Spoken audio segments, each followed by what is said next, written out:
Hello बच्चों। आज मैं आपको क्लास 10th जिसका सब्जेक्ट है मैथमेटिक्स इसकी वर्कशीट नंबर 37 समझाऊंगी जिसकी डेट है मेरे पास 4 अक्टूबर 2021। आज की वर्कशीट में हम segment of the circle of a circle ये है चैप्टर नंबर 12 का दूसरा टॉपिक है वो करेंगे। लास्ट वर्कशीट में हमने सेक्टर के बारे में जाना था, एरिया ऑफ ट्राइंगल के बारे में भी जान लिया था थोड़ा बहुत। चलिए आज सेगमेंट के बारे में जानते हैं। देखो, जैसे एरिया ऑफ सेक्टर होता है ना आपके पास माइनर और मेजर, सेम ऐसे ही आपके पास एरिया ऑफ सेगमेंट भी होता है। माइनर के लिए भी होता है और मेजर के लिए भी होता है, ठीक है। अगर कुछ नहीं लिख के दिया होगा ना तो इसका मतलब हम माइनर की बात कर रहे हैं, ठीक है। और उसका फॉर्मूला क्या होता है हमारे पास एरिया ऑफ सेगमेंट का, area of sector minus area of triangle. Sector का एरिया आप लोगों को पता ही है, थीटा अपॉन में 360 इंटू में pi are square. Area of triangle का फॉर्मूला होता है half are square sine theta. ये आपका एरिया ऑफ ट्राइंगल होता है। अगर आपको क्वेश्चन में लिख के दिया है कि वो इक्विलेटरल ट्राइंगल है तो आप उसका फॉर्मूला भी लगा सकते हैं, √3/4 साइड का स्क्वायर। वरना आपको ट्राइंगल का एरिया हमेशा यही लगाना है, half are square sine theta. Clear. चलिए आ जाते हैं क्वेश्चन नंबर 1 पे। फर्स्ट एग्जांपल आपको दे रखा है, अ cord of a circle of radius 10 centimetre subtend an angle of 90 degree at the centre, find the area of minor sector APB और major sector APB. तो आपको क्या करना है, देखो यहाँ पर आपको ये फिगर दे रखी है, आपको कह रहा है कि रेडियस दे रखी है इस सर्कल की और सेंटर पे जो एंगल बना है 90 डिग्री का वो दे रखा है। आपसे कह रहा है कि माइनर सेगमेंट निकालो, एरिया उसका और मेजर का। तो माइनर तो आपके पास यही है जो ये शेड की हुई है। फिर मैं ये कह सकती हूँ कि अगर मैं एरिया ऑफ सेक्टर में से एरिया ऑफ ट्राइंगल माइनस कर दूंगी तो आ जाएगा, ठीक है ना। उसके बाद हम मेजर का निकाल लेंगे। तो चलिए पहले हम यहाँ पर यही करते हैं। तो क्वेश्चन नंबर 1 यहाँ पर शुरू करते हैं।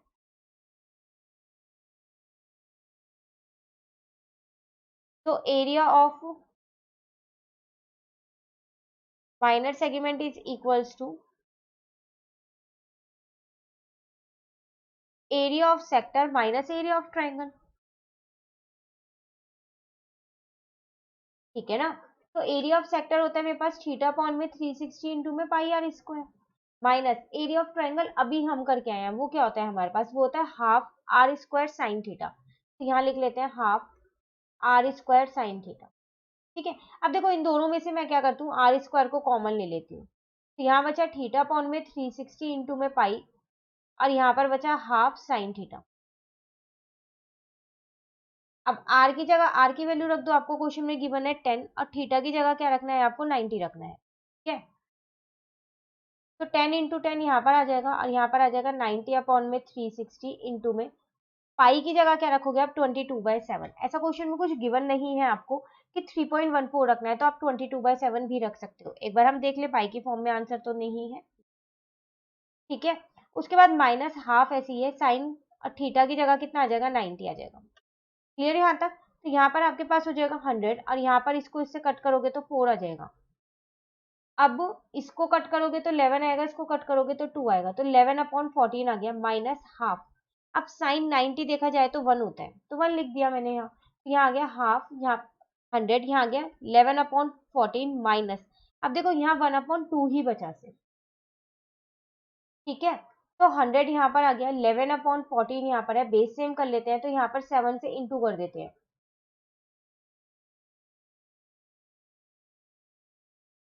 ठीक है ना। तो यहाँ पर अब आपके पास आगे आ जाएगा 100 और यहाँ आ जाएगा 11 में से 7 जाएगा तो 4, तो 4/14, इसको कट किया 2, इसको कट किया 7। तो 100 इंटू में 2/7 आपके पास आ गया है।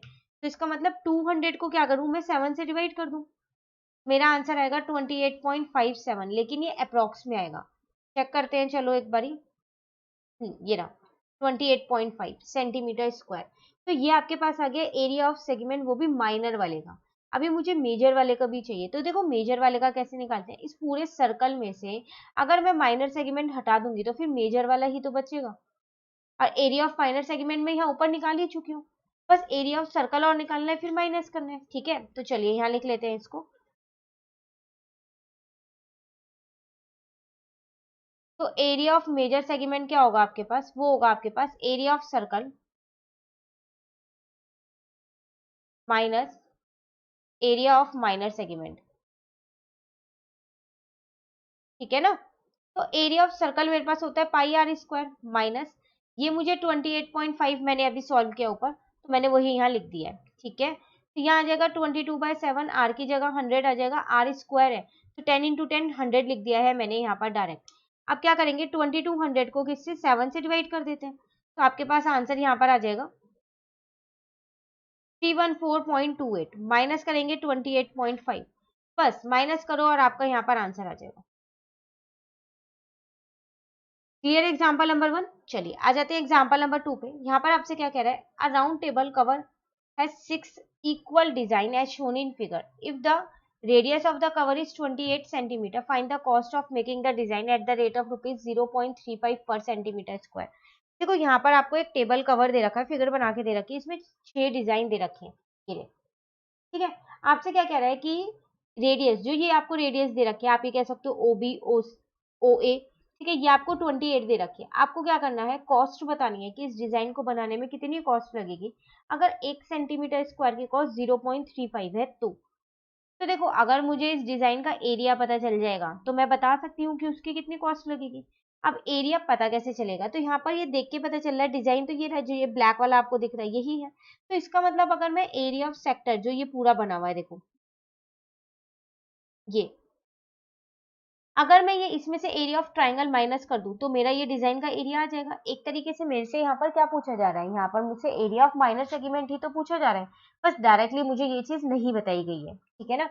अब बात आती है एरिया ऑफ सेक्टर के लिए मुझे थीटा चाहिए, चाहिए नहीं चाहिए। तो देखो अगर आप ध्यान से देखो, यहाँ आपको रेडियस तो दोनों दे ही रखे हैं 28 और 28, और ये टोटल कितनी है, 6 डिजाइन है ना। तो मैं ये पूरा जो थीटा है, ये वाला जो पूरा होता है बीच का, ये तो कंप्लीट एंगल होता है। तो अगर मैं इस पूरे 360 को 6 से डिवाइड कर दूं तो हर एक का एंगल निकल जाएगा। तो कितना निकलेगा, 60 डिग्री निकल जाएगा। इसका मतलब थीटा तो मेरा यहाँ पर निकल गया 60 डिग्री, ठीक है ना। अब ये आपको यहाँ पर 28 दो रेडियस दे ही रखी है। तो ये जो है आपके पास ओ ए बी, अगर आप इसको यहाँ पर देखो, मैं इसको हटा दूं फिलहाल, तो आपके पास जितना ये वाला ट्राइंगल है ओ ए बी, ये तो आपका इक्विलेटरल ट्राइंगल हुआ ना, क्योंकि इसमें जो है आपके पास थीटा जो है वो 60 डिग्री है, और ट्राइंगल का थीटा 60 है, और दूसरी बात आपके पास इसकी साइड्स इक्वल है ना साइड्स, तो मैं ये कह सकती हूँ कि ये इक्विलेटरल ट्राइंगल है। तो जब ये इक्विलेटरल ट्राइंगल है तो एरिया ऑफ ट्राइंगल तो मैं इक्विलेटरल ट्राइंगल के फॉर्मूले से निकाल सकती हूँ, √3/4 साइड का स्क्वायर, और सेक्टर का एरिया मुझे निकालना आता है, ये theta upon 360 pi are square, ठीक है ना। तो इसका मतलब एरिया ऑफ डिजाइन निकलेगा कैसे हमारे पास, अगर मैं एरिया ऑफ सेक्टर में से एरिया ऑफ ट्रायंगल माइनस कर दूंगी, यही होगा ना। तो चलिए वही करते हैं, यहाँ पर पहले एक का निकाल लेते हैं, ठीक है। पहले हम निकालते हैं एरिया ऑफ सेक्टर, निकाल लेते हैं। तो वो होगा हमारे पास थीटा अपॉन में 360 इंटू में पाई आर स्क्वायर, ठीक है। थीटा मेरे पास 60 है, अपॉन में 360, पाई की जगह क्वेश्चन में ऐसा कुछ नहीं गिवन है, देख लेते हैं एक बारी, क्वेश्चन में नहीं गिवन है, इसका मतलब 22/7 लिखना है। आर मुझे क्वेश्चन में गिवन था 28 है, क्लियर। इसको इससे कट किया तो 6 आ गया, इसको इससे कट किया तो 4 आ गया, 4 को कट किया तो 2 आ गया, 6 को कट किया तो 3 आ गया। तो 22 इंटू में 28 डिवाइडेड बाय 3 आपके पास ये बचा। अब कुछ कट नहीं हो रहा है, तो आपको 22 को 2 से मल्टीप्लाई करना है, तो आपका 44 आएगा। 44 को 28 से मल्टीप्लाई करोगे तो 1232 आएगा डिवाइडेड बाय 3, ठीक है। तो आपका आंसर कितना आ जाएगा, 410.667, ये अप्रोक्स में आया सेंटीमीटर स्क्वायर। आपका एरिया ऑफ सेक्टर निकल गया, यहाँ पर एक बार चेक कर लेते हैं। तो 41066 ये रहा, ठीक है। अब हम क्या करते हैं, एरिया ऑफ ट्राइंगल निकाल लेते हैं। तो एरिया ऑफ ट्राइंगल का फॉर्मूला तो इक्विलेटरल वाला लगा देते हैं, √3/4 साइड का स्क्वायर, ठीक है ना। अब साइड मेरे पास कितनी है, जो रेडियस है, इसका मतलब 28 इंटू 28 ही है, इसको इससे कट किया तो 7 आ गया। तो इसका मतलब यहाँ पर आ जाएगा आपके पास 28 इंटू में 7, 196। अब अगर आप देखो तो आप √3 की वैल्यू रख सकते हो यहाँ पर, तो √3 की वैल्यू आपके पास होती है 1.732। बस अब क्या करना है आपको, 196 को किससे इंटू कर देना है, 1.732 से इंटू कर दो, तो आपका क्या आ जाएगा, एरिया ऑफ ट्राइंगल निकल के आ जाएगा, ठीक है। एक बार चेक कर लेते हैं, 339,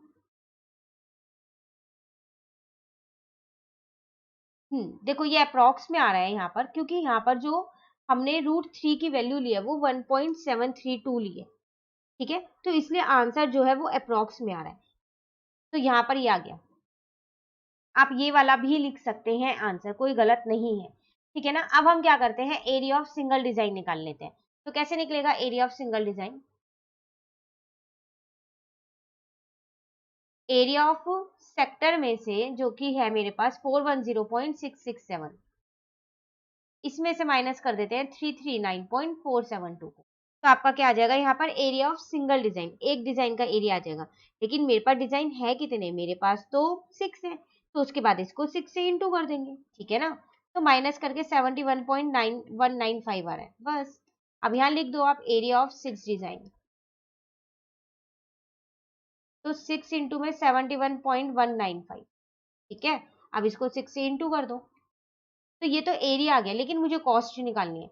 तो देखो आपके पास जो कॉस्ट आएगी वो 0.35 है, तो अगर मैं इसको 0.35 से इंटू कर दूंगी तो मेरी कॉस्ट आ जाएगी, क्योंकि 1 सेंटीमीटर स्क्वायर की कॉस्ट थी 0.35, तो फिर आप इतने सेंटीमीटर की तो निकाल ही सकते हो, ठीक है ना। तो ये था आपके पास एग्जाम्पल नंबर 2। चलिए अब वो क्वेश्चंस करते हैं जो हमारे को यहाँ पर खुद करनी है, ठीक है। देखो क्वेश्चन नंबर 1 में आपसे क्या कह रहा है, a square OPQR is inscribed in a quadrant OAQB of a circle, ये वाली फिगर है इसकी। If the radius of the circle is 62, find the area of shaded region। आपको ये रेडियस दे रखी है सर्कल की 62 है, आपको क्या करना है यहाँ पर शेडेड रीजन निकालना है। तो देखो आपको दिख रहा है ये एक तरीके से क्वाड्रेंट बना हुआ है आपके पास, पूरा 1/4 भाग है ये आपके सर्कल का, है ना, 1/4 भाग। तो अगर आप क्वाड्रेंट के एरिया में से सर्कल का एरिया, सॉरी स्क्वायर का एरिया हटा दोगे तो आपके पास क्या आ जाएगा, तो आपके पास जो शेडेड रीजन है वो आ जाएगा, ठीक है ना। अब देखो क्वाड्रेंट का एरिया जो है वो तो हम निकाल सकते हैं, वो क्या होता है 1/4 पाई r स्क्वायर, क्योंकि ये सर्कल का 1/4 पार्ट है।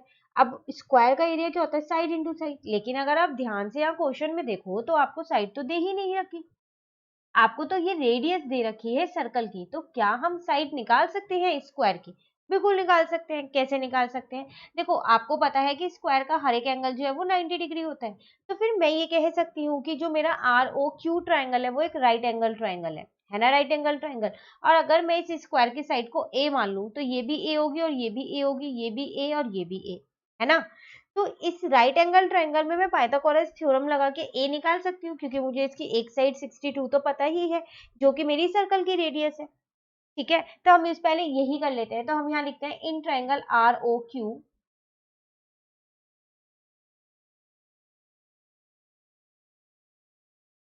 तो पाइथागोरस थ्योरम लगाएंगे तो हम देखो a square plus a square is equals to में 62 का स्क्वायर होगा, क्यों, क्योंकि हाइपोटेन्यूज का square is equals to perpendicular का स्क्वायर प्लस बेस का स्क्वायर होता है। तो यहाँ लिख देते हैं a square is equals to 62 का स्क्वायर, तो ये हो जाएगा 2a स्क्वायर, और यहाँ पर आ जाएगा 62 इंटू में 62, ये ए स्क्वायर यहीं रहने दिया, और इस 62 इंटू 62 के नीचे मैं क्या किया 2 ले आई, मल्टीप्लाई करता दूसरी साइड आके डिवाइड का हो गया, इसको इससे कट किया तो यहाँ पर आ गया 31, तो ए स्क्वायर इज इक्वल टू 31। और अब 62 को मैं ये लिख सकती हूँ ना 31 इंटू 2, ये मैंने बाद वाले 62 को क्या किया है दो पार्ट्स में स्प्लिट कर दिया है, तो 31 इंटू 2 लिख सकते हैं, ठीक है। अब जैसे ही यहाँ से स्क्वायर हटेगा यहाँ पर क्या हो जाएगा रूट लग जाएगा, तो 31 इंटू में 2, तो 31 तो बाहर आ जाएगा और √2 अंदर ही रह जाएगा, ये तो ये ए आ गया, इसका मतलब आपके पास क्या आ गई, ये साइड आ गई है स्क्वायर की, ठीक है। आप यहाँ लेट कर लीजिएगा, let side of square is equals to a. अब आपके पास साइड निकल गई है, तो अब आप शेडेड रीजन निकाल सकते हैं। तो एरिया ऑफ शेडेड रीजन होता क्या है, इस केस में हमारे पास एरिया ऑफ शेडेड रीजन है यहाँ पर area of quadrant minus area of square, ठीक है ना। तो एरिया ऑफ क्वाड्रेंट मेरे पास क्या होगा 1/4 पाई r स्क्वायर, और एरिया ऑफ स्क्वायर क्या होगा मेरे पास यहाँ पर साइड इंटू साइड, ठीक है। तो 1/4 ये रहा, पाई की जगह 22/7 लिख दिया। क्वेश्चन में एक बार चेक कर लेते हैं कुछ गिवन तो नहीं है, नहीं है। आर मुझे यहाँ पर 62 दे रखा है, तो 62 इंटू में 62 हो गया, और साइड मैंने अभी निकाली है 31√2, इसका मतलब इंटू में भी 31√2 ही करेंगे क्योंकि साइड का स्क्वायर है, ठीक है। अब आपको क्या करना है, सिर्फ सॉल्व करना है, कैलकुलेशन आपकी मर्जी, आप कैसे भी कर सकते हो, ठीक है ना। तो अगर आप देखो तो इसको 2 से कट कर दो, ये 2 पे कट हो रहा है, और इसको कट कर दो ये 31 पे कट हो रहा है, अभी भी ये 2 इससे कट हो रहा है 31 पे, ठीक है। तो फाइनली क्या बचा आपके पास 22 इंटू में 31 इंटू में 31 डिवाइडेड बाय 7, और माइनस का यहाँ पर देखो √2 को √2 से इंटू कर देती हूँ और 31 इंटू 31 कर देती हूँ, इंटू में यहाँ पर √2 इंटू √2 2 हो जाएगा, ठीक है। तो इसके नीचे कुछ नहीं है यहाँ पर, तो इसे 1 ले लो यहाँ पर। अब देखो 22 को आप क्या करो 31 से इंटू कर दो और 31 से इंटू कर दो, तो आपका आंसर आएगा 21142 डिवाइडेड बाय 7 माइनस 31 को 31 से जब आप इंटू करोगे तो 961 आएगा और उसको 2 से इंटू करोगे तो 1922 आएगा। ठीक है, अब आप क्या करो डिवाइड कर दो या फिर बेस सेम करके कर सकते हो, वो आपकी मर्जी है, किसी भी तरीके से आप कर सकते हो। तो यहाँ आ जाएगा 3020.28, ये अप्रॉक्स में लिखा है मैंने यहाँ 1922। अब इसमें से क्या करोगे आप 3020.28 में से 1922 को आप माइनस कर दो, तो आपका आंसर आ गया यहाँ पर area of shaded reason 1098.28 centimetre square, और ब्रैकेट में मैंने यहाँ लिख दिया है कि ये अप्रॉक्स में आया है। क्लियर? तो ये था आपके पास क्वेश्चन नंबर 1। चलिए आ जाते हैं क्वेश्चन नंबर 2 पे। यहाँ आपसे क्या कह रहा है, find the area of shaded region in figure 2 where arc drawn with centre A B C and D intersect in pair at mid point P Q R S of the side AB, BC, CD and DA respectively of square ABCD of side 12 cm। देखो figure ये है आपके पास, इसमें आपको area of shaded reason निकालना है। ठीक है, आपको एक स्क्वायर दे रखा है यहाँ पर जिसकी साइड आपको दे रखी है 12 है, सारी ही साइड इसकी 12 होंगी क्योंकि स्क्वायर की तो सारी साइड्स इक्वल ही होती हैं। ठीक है ना, अब यहाँ पर आप ये शेडेड रीजन निकालोगे कैसे? तो देखो अगर आप एरिया ऑफ स्क्वायर में से इस पूरे स्क्वायर में से जो ये बना हुआ है आपके पास, ये इस पूरे में से ये जो चार क्वाड्रेंट है 1 2 3 4 जो व्हाइट वाले हैं, इन चारों क्वाड्रेंट का एरिया अगर मैं माइनस कर दूं तो मेरे पास ये शेडेड रीजन ही बचेगा। ठीक है, सॉरी क्वाड्रेंट के रूप सेक्टर माइनस कर दूं तो यही बचेगा ना यहाँ पर। तो पहले हम यहाँ लिख लेते हैं, यही लिख लेते हैं पहले।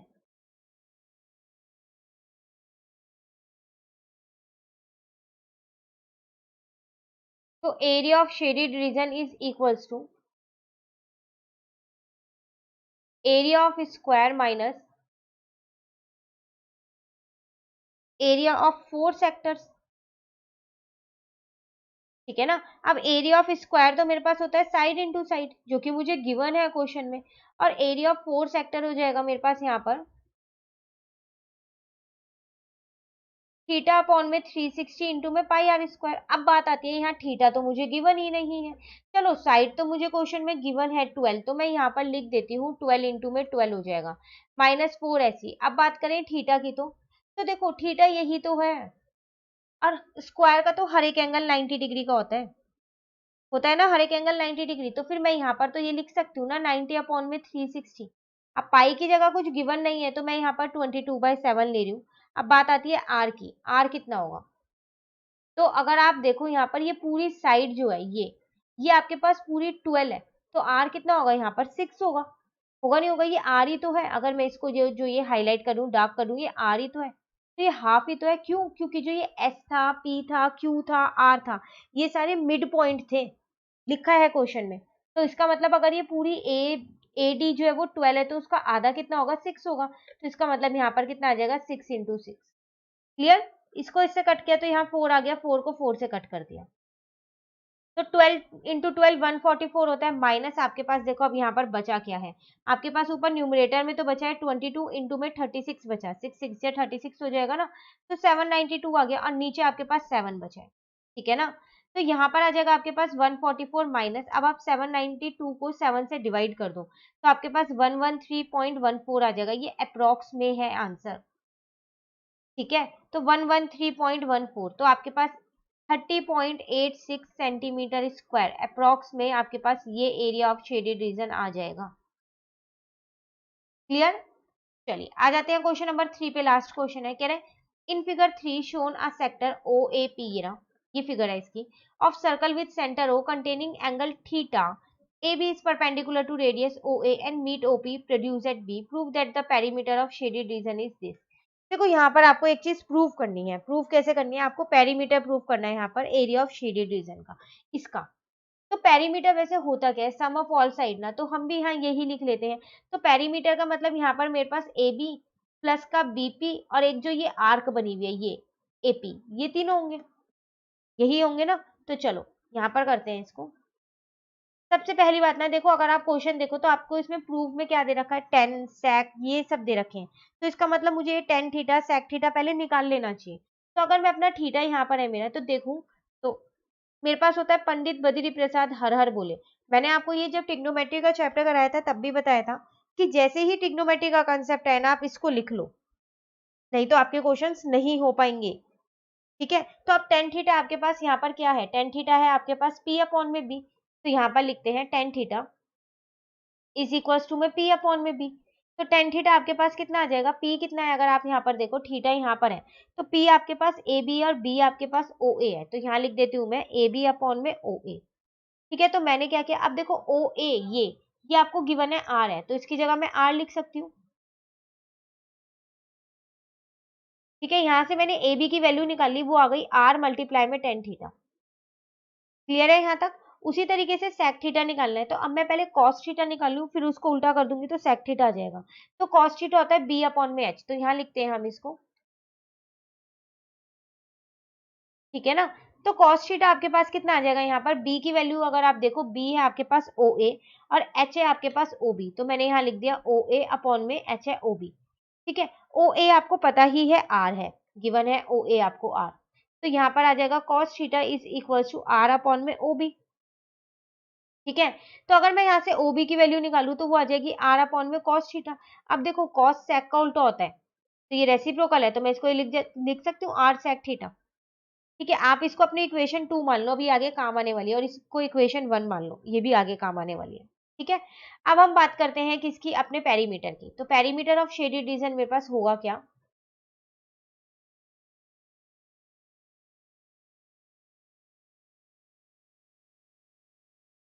तो वो मेरे पास होगा यहाँ पर A B plus B P plus A P, है ना।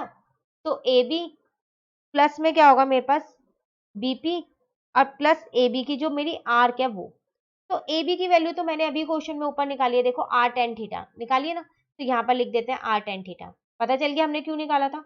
अब बात करते हैं बीपी की, तो देखो बीपी को मैं ये लिख सकती हूँ यहाँ पर कि ये जो है ओबी में से अगर मैं ओपी माइनस कर दूं तो बीपी आ जाएगा, है ना, तो मैं इसको यहाँ यही लिख रही हूँ ओबी माइनस ओपी। ठीक है, अब आर्क की अगर बात करें तो आर्क निकालने का भी अपना एक फॉर्मूला होता है, वो होता है हमारे पास थीटा अपॉन में 360 इंटू में 2 पाई आर। ठीक है ना, तो अब देखो ये आर टेन थीटा आप ऐसे ही रहने दो, प्लस ओबी, अगर आप ओबी देखो तो आपने अभी निकाला है आर सेक थीटा इक्वेशन 2 से, और अगर आप अपना ओपी देखो तो ये आपकी रेडियस ही तो है, तो मैं इसको भी आर कह सकती हूँ, सर्कल की सारी रेडियस तो सेम ही होती है। ठीक है, इस 2 से इसको कट किया तो 180 आ गया, तो यहाँ पर कितना आ गया, प्लस थीटा आपके पास ऐसी ही है, पाई आपके पास ऐसी ही है, और आर आपके पास ऐसी है, और नीचे आ जाएगा 180। क्लियर है, तो अब यहाँ से मैंने क्या किया, आर टेन थीटा और इसमें से मैंने आर को कॉमन ले लिया, तो यहाँ पर बचा मेरे पास, क्वेश्चन में क्या प्रूव करना है एक बार वो देख लेते हैं, R tan theta plus sec theta. ठीक है, तो यहाँ पर मेरे पास बचा सेक थीटा माइनस वन, और यहाँ पर आ गया थीटा पाई आर अपॉन में 180। आप देख लो सब में आर है, मैंने आर को कॉमन ले लिया, तो यहाँ बचा आपके पास टेन थीटा, यहाँ पर आपके पास बचा सेक थीटा माइनस वन, और यहाँ पर आपके पास बचा थीटा पाई अपॉन में 180, क्योंकि आर तो बाहर चला गया। क्वेश्चन में आपको यही तो प्रूव करना है, tan theta plus sec theta plus theta pi upon 180 minus one, बस फर्क इतना है, हमारा माइनस वन बीच में और उनका साइड में है, तो हम क्या करते हैं, इसको भी हम बीच में कर देते हैं। ठीक है, तो ये हो गया आपका hence proof, perimeter of shaded reason. Clear, तो ये थी आपके पास आज की वर्कशीट, वर्कशीट नंबर 37 जो कि हमारी कंप्लीट हो गई। वर्कशीट नंबर 38 जो है वो हम अपनी नेक्स्ट वीडियो में करेंगे। तो अगर आपको ये वीडियो अच्छी लगी तो आप इसको लाइक जरूर कीजिएगा और मेरे चैनल को सब्सक्राइब कीजिए। Thank you.